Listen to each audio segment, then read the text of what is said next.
okutongoza okushara orugutoro rukuruga rwaganunga kuza Kitonya Matete Kagongi mpaka Nyarubungo kwebembira omwezi wa RDC aba district ya Rwampara Gerard tukamuhebwa oshabira abatura abanyarubungo koresa kurungi omuhanda ogu yendana kwensime governor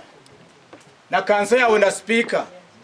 ahago kurro kushaba kwa Kinono town council mukatwikiriza tukagumizamo mukaforwardinga bitwabahiri ba MPs bitu bakabikora okuri Gerard engineer umuhanda ogu nuguza kumaraho miliyoni 100 kandi omurimo muhango no kuguhangusya kuba batura bakagutahirira munonga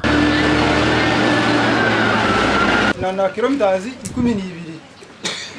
z'orugutorwo kandi omubi twabazire kora ekyabe kine serampango no kuhangusya omurugo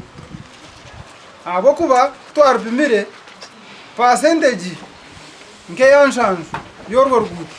yone rumwe biyenje na nebiti kandi n'obundabe nasima ngo ba MPs na council twakorenga ne sente zija konka twamara kurukora aliho national standards meya noza kunsasira kandi kweri zo ruguto rutahikire nibabuza kauti bakubuza MPs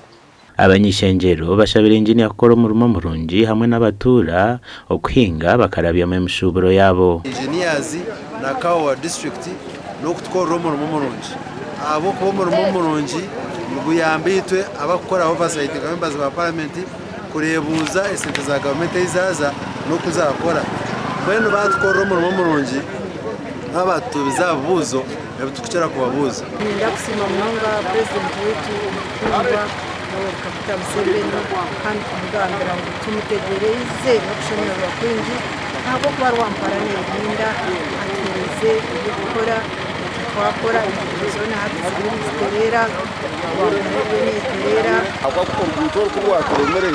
abo kwetenge sente nyinshi dunka kanso twashitama twashaba ba district nabo baterayo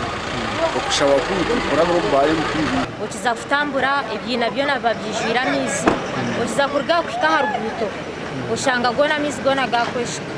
naba kuvuga bitoke kubitwara ukiguze kitoke cyawe bakisera habo kugira ngo umuhanda n'umuntu omakura gandi abarukurira za sako bahabwira kuguma kwereza abantu sento mubwire babane benda ngusako zabo zikurakurane mu district y'Isingiro so twose tubegesa uzumaze mataro umuringo gona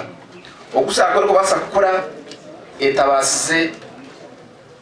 kuteka mesente bane bakashiteka musente ogu habwire ngo abarukurira za sako batehempenda izirabasa abantu kutunga sente zaho naho kurugo muri za sako bita barukurira za sako bine bashoborire esente zo kwereza abantu tizigireki nibena mutugaruke twate miliyoni almost 9 tizigaruke tuziyo mu banka tuzihereza abantu kandi zo kwereza abantu zitagizireki Songwenu muriketi manyengu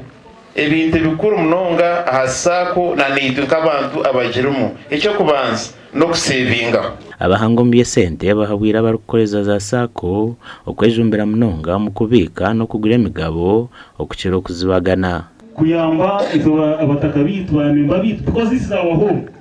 as Ruhira Sako members we should be advised on strategies of how to survive. Muhinge myani, muhinge ntoki, mukoleza businesses, at least buli family yona ebenere bamuhinda kanta ko kora kandi kakagitahize. Gasha ko Aiden bataringa na Ruth Nwamanya.